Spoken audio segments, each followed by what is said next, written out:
lives down. I don't know if that is a cat reference to 9 lives thing or what's going on, but this is a kind of a peculiar name for a peculiar band. The style is how Metal Archives anyway describes it, groove metal. And as we all know, groove metal is so vague a term or a genre that it can literally mean anything as long as it's metal, obviously.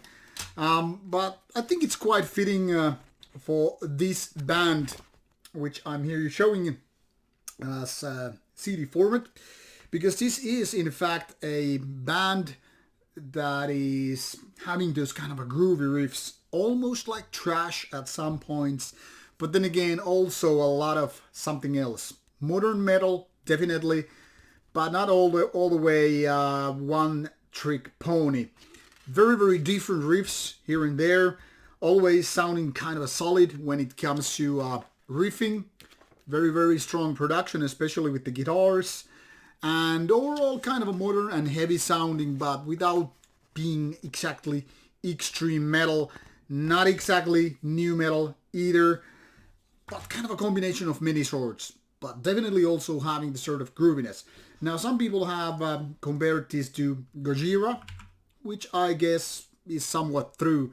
But this is also something different, and not only in good terms. Here we have the band's Metal Archive site, which shows you the basic information. That is, the band was founded in 2016, or at least that was the year when the first release, the EP May Cause Death, came out. 4 years later, and the band is ready for their first full-length album. And I must say, I dislike this album a lot. Not so much because of the riffs, because at least they're somewhat decent. But as I was trying to put it in my written review, is that good vocalists can really save a mediocre band. That is, it doesn't matter if you have somewhat mediocre songwriting, but if you have a really good vocalist, say Ronnie James Dio, and you can just get a bump up and feel like, yeah, this is something that I could totally listen to. But a bad vocalist can really sink a ship. And that is very much proven with this album. Now the curious thing here is, I must point it out, here is one review which gave 91% for this album and was really praising this vocalist, this beautiful person, Aliki Catrio. And I must say, yes, she's somewhat talented, like it says here. I mean, it's a classical trained soprano singer, it seems. But man, while she might be a really good with that soprano style, she's awful when it comes to doing metal vocals. Doesn't matter whether we are talking about clean vocals here or screaming parts or growling parts, my ears bleed. And I come from a background where almost every band is somewhat screamy, raspy, growly, you name it. That is namely black metal and death metal.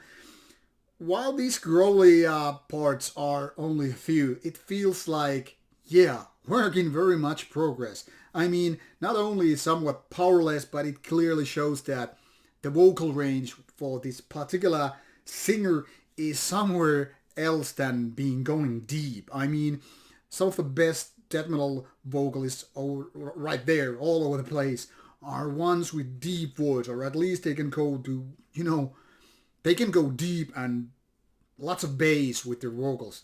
It's supposed to be growling, not some, I don't know, pig squealing. It's not like this is pig squealing here, however. My point merely is that if you want to go deep, if you want to have bass, if you want to make it growl, you have to have the voice for that. When it comes to screamy voice, feels like a bunch of kindergarten kids are screaming as nicely as this. Probably it's some acquired tasting. I really can't get my finger on it, but it's annoying as hell. And when we go to the clean vocals, yeah, I really can't say she cannot sing, because it's obvious when she has this kind of a training, obviously she can. I mean, I couldn't be right when I was saying like she's untalented, but it feels like she's doing it all the wrong way. Doesn't matter whatever style she has with this album, it feels annoying as hell. It's like uncharismatic, colorless version of a karaoke singer doing its vocals, and I'm like, man, give me some hard booze so I can get over with it. Now, there's nothing personal, obviously, as you all should know, and I hope you do know. But this rubs me totally the wrong way. I mean, I just can't listen to this album enjoying at all when the vocals are present. And obviously they are present pretty much all the time. Sometimes they're outright annoying. Sometimes they just feel like they're in the wrong place. And sometimes it feels like, is she trying to piss the audience off? Always, as always, I mean, there are different tastes, and one of them would be acquired tasting, which this other review kind of points out. Now, Humans as such is not poorly written album. It's just a little bit all over the place. It's like when you bow to a lot of different directions, you always end up mooning to all the other directions.